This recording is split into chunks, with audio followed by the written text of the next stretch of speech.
Sit down, right there, don't go nowhere, little baby gon' shake that, little baby gon' shake that, little baby gon' shake that, little baby gon' shake that, shit, yeah, I like that, bring that, right here, sit that, right there, don't go nowhere, say yeah, I like that, bring that, right here, sit that, right there, don't go nowhere. Welcome back, we're back with another reaction video. Today we're reacting to Dr. Insanity. This video is about a cop realizing he's going to jail for life. Let's get right into it.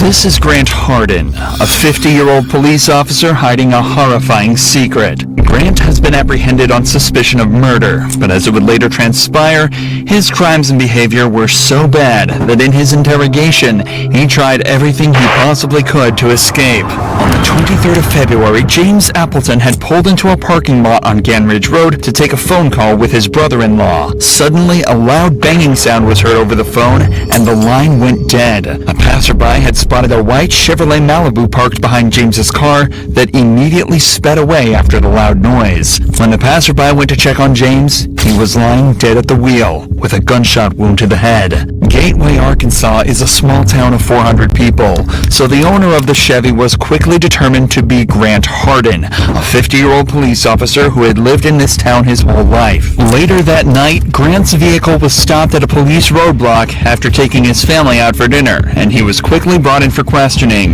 But unfortunately for everyone involved, Grant's experience in law enforcement would prove to make this interrogation one of the most excruciating and difficult that Arkansas police had ever had to deal with. I'm Detective Chamberlain. I know we have James Chamberlain. Did you used to be a police officer somewhere? Or I recognized you, but I wasn't 100% sure where I knew you from. But somebody said that you used to be a police officer at Gateway or something like that. Okay. The interrogation begins casually as Detective Chamberlain opens with questions about Grant's career. As they're both police officers, he assumes he can strike an immediate middle ground with him, building trust between them and hopefully getting him to relax so he'd give up information easier. A strategy that he'd soon find out had the opposite effect. Grant is then read his rights, but decides this is where he's going to start making it difficult for the detectives. Here's the thing. I want to talk to you about what you've done today, okay? Can you just take me through when you woke up this morning to when you got stopped by the police out there in, what's the name of that road you're on? I'm sorry, I'm going to drop. Ganridge? I'm not going to say anything after I've been read those rights yet. Okay. Well, I don't know what's going on. I am kind of sickly to what I'm here for and things. Up until this point, Grant hasn't been told what he's been brought in for, and states that he's feeling sickly given the circumstances he's been put into. Given his disturbing body language, he may also be feeling exposed and somewhat inferior due to being the suspect of a case instead of the detective for the first time in his life. So you don't want to explain what you've done today? Did you? Is there a reason behind that? What was the first thing he said? I have the right to remain silent. Okay. So you're telling me that you don't want to talk to me right now? Okay, cool. Hang tight right here for just a few minutes, okay? As is normal. I hate when they do that though, because it's like, nigga, I'm not saying I don't want to speak right now. I don't want to speak at all. Stop trying to, let me finesse. I can finesse the Miranda rights. Right now? No, nigga. Put me in the cuffs. Put me in the jail. In a case like this, the detectives leave the room for a few minutes to talk about how they're going to handle the interview. And not only does it give them time to formulate their approach, but it also gives the suspects time alone to worry about what could be going on and form anxiety regarding their situation. At the same time, though, it may also give the suspect a moment to collect their thoughts and generate their own story and approach to the interview, putting the detectives on the back foot instead. By the way, I'm Detective Cordeiro. I think we've met once before. Probably so. Yeah. Okay, so I don't know if I scared you at the beginning or what, but that's why I was trying to, and I can't, you see the position that I'm in. I can't tell you why you're here, but at the same time, I need to rule you out into something. Does that make sense? When the detectives re-enter the room, they try an obviously different approach, this time attempting to set entities, stating that they just need to clear him from any wrongdoing, and then he's free to go on his way. Many people would, at least subconsciously, be inclined to open up a little more in an attempt to get out of there as soon as possible.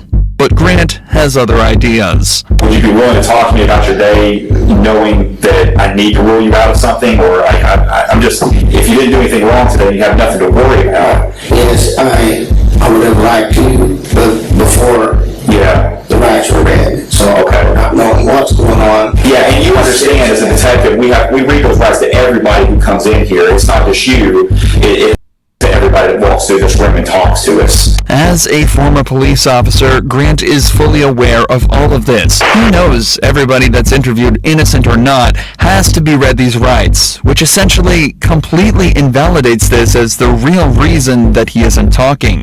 He's just using it as an excuse to refuse to talk, and possibly to even stall for time.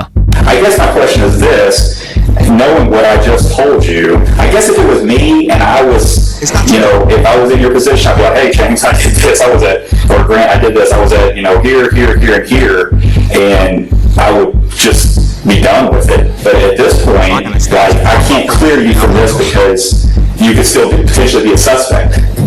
I don't know if I'm not explaining it right or what is going on here. I just have to, once the rights have been read, I have to, it says I have the right to be silent. Yes.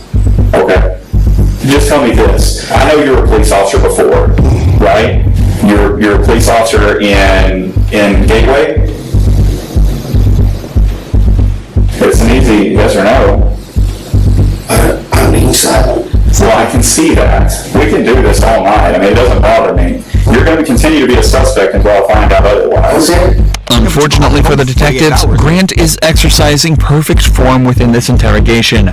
Refusing to talk greatly hinders the investigation as a whole and completely prevents the detectives from making progress, all while being completely legal. This is why Detective Chamberlain is starting to appear visibly annoyed and decides to take a break from the interrogation, as letting emotions take control in an investigation like this can be extremely dangerous for the detectives. But, once again, this time alone can also give the suspects the chance to come up with a plan.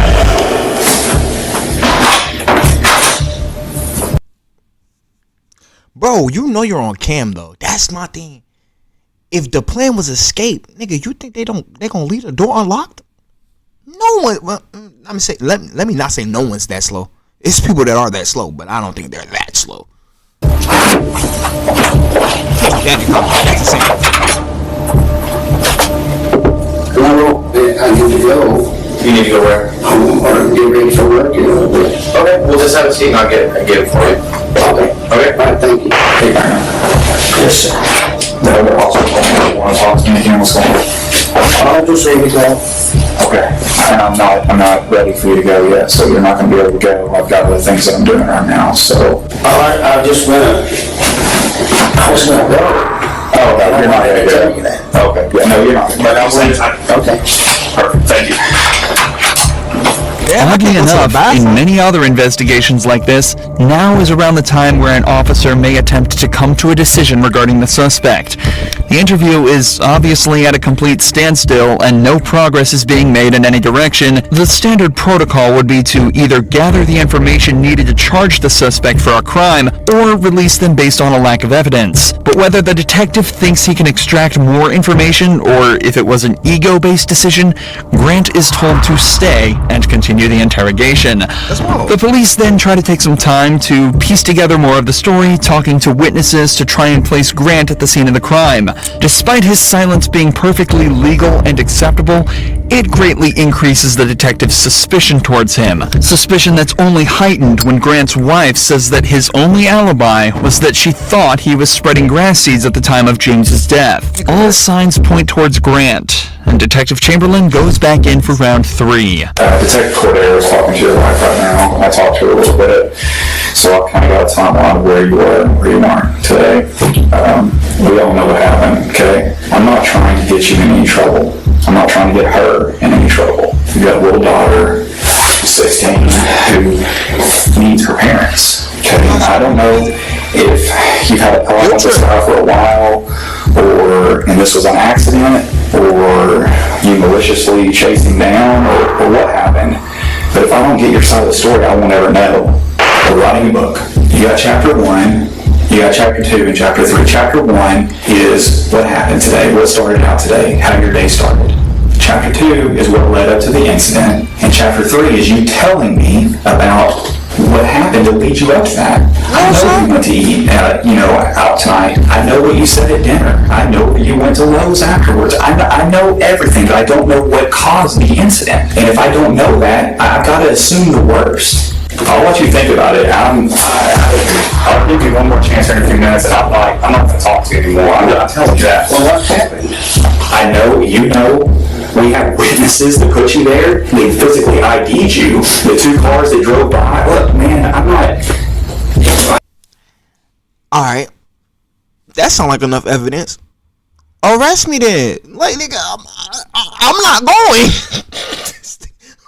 Like, brother, I already said I'm staying silent, and you didn't proceed to come back into the room, leave, go back, come back. And you think I don't think that you're trying to finesse me? What? You have to have like 12 brain cells to fall for this. I just want to know why it happened. I'm going to sleep good tonight regardless. I don't think you will. At the time of the murder, when the 2 cars were parked up beside each other, the man in the white Chevrolet waved to the passerby past before the gun was fired. As they passed, they were able to get a good look at the driver. And unfortunately for Grant, it was Andrew Tillman, another resident of the small town who had known him since he was a child, and was hence able to undoubtedly place him at the scene of the crime as the gun went off. Both Grant and Chamberlain know without a doubt what happened to James, but Grant also knows that his only chance of escaping is to continue to remain silent and pray that they can't gather the evidence they need. The detectives are now forced to try almost anything they can think of to get movement out of Grant, starting with allowing him to see his wife and daughter in hopes that it will invoke some sort of emotional reaction within him and get him to talk. Your wife's about to leave. She wanted to give you a hug before she left. Are you good with that?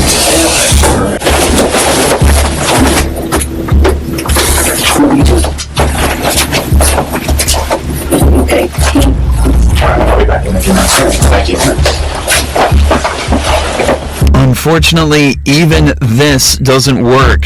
So instead, Detective Cordiero decides to return alone with a more calm and sympathetic demeanor in a second attempt to build trust with Grant. Often, male suspects are more likely to build a subconscious connection with female detectives due to them often thinking that they're less threatening and more understanding.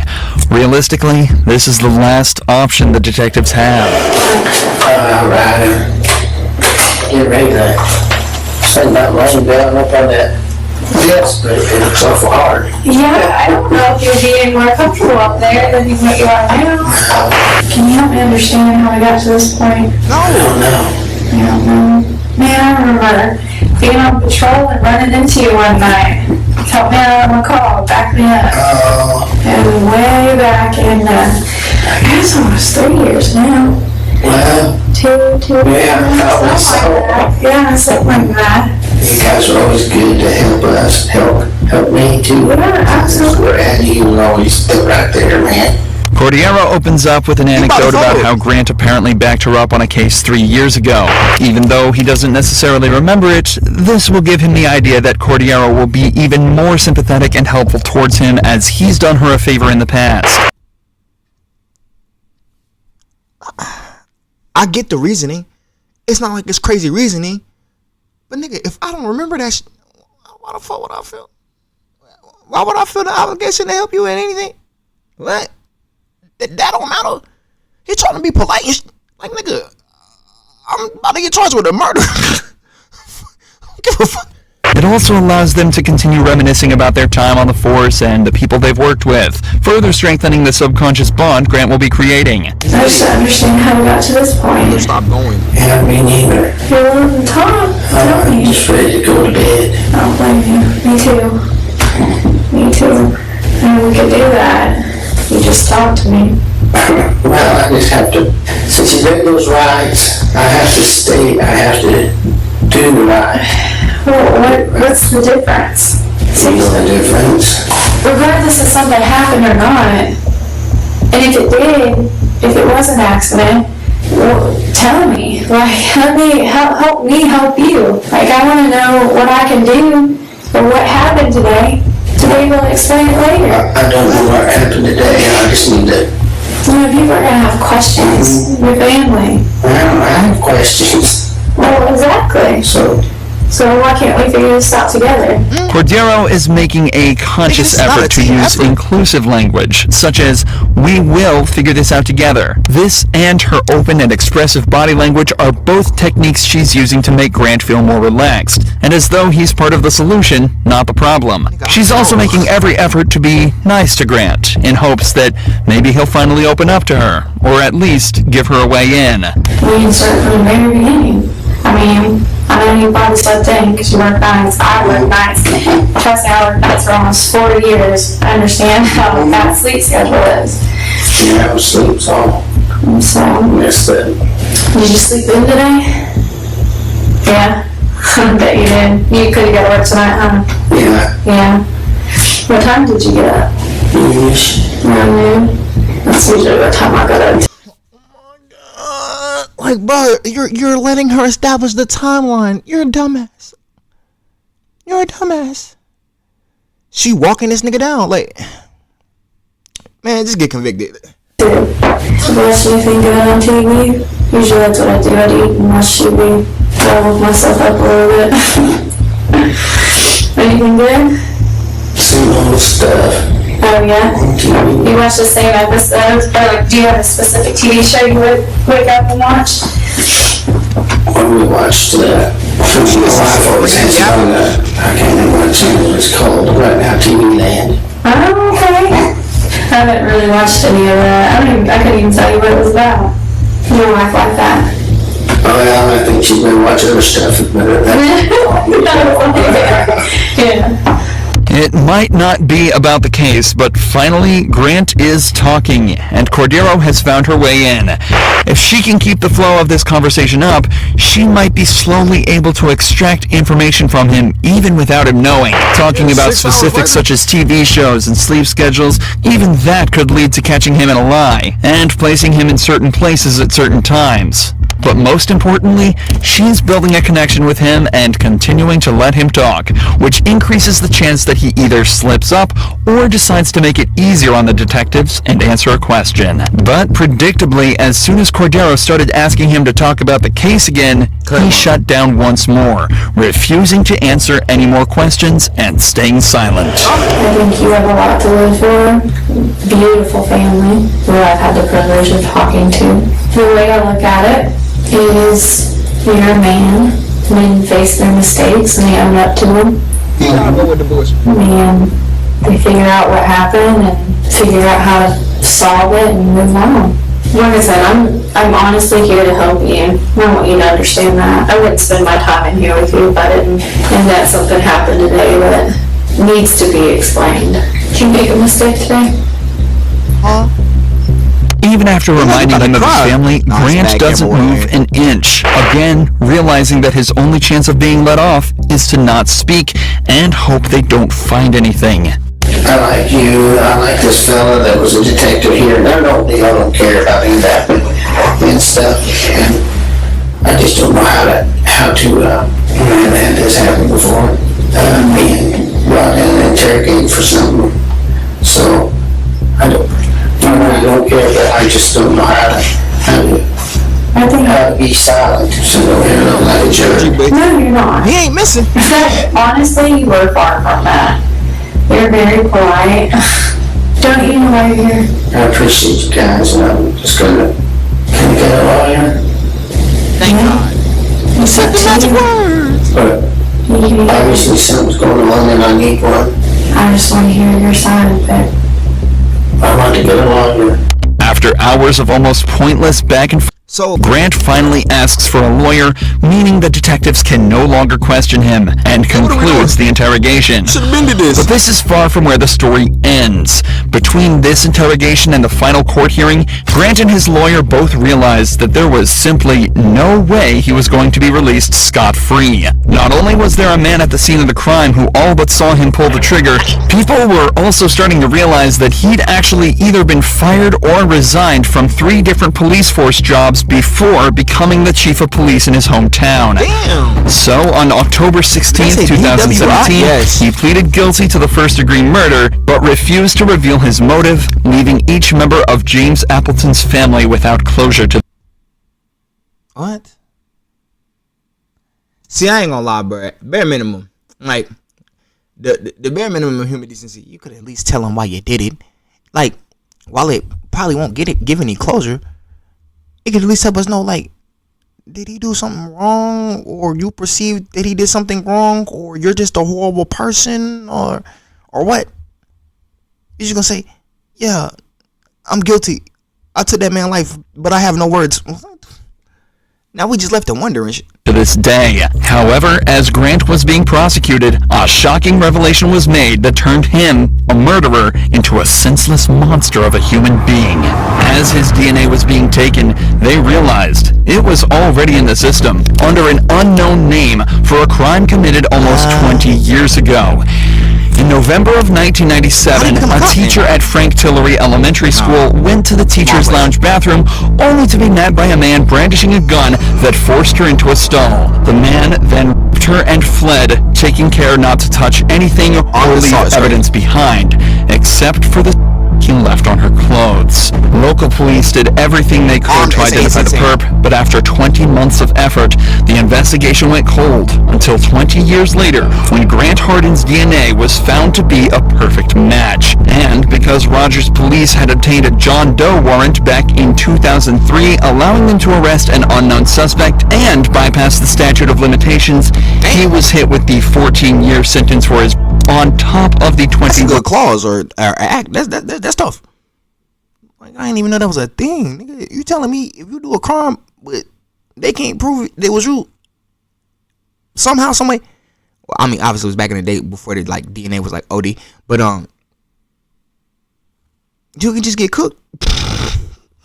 Yo, see, yeah, bro. Statute of limitation don't matter, bro. John Doe. 1 years for the murder of James Appleton. And as such, Grant Hardin was sentenced to 35 years in prison, meaning that he'll likely live out the rest of his life behind bars.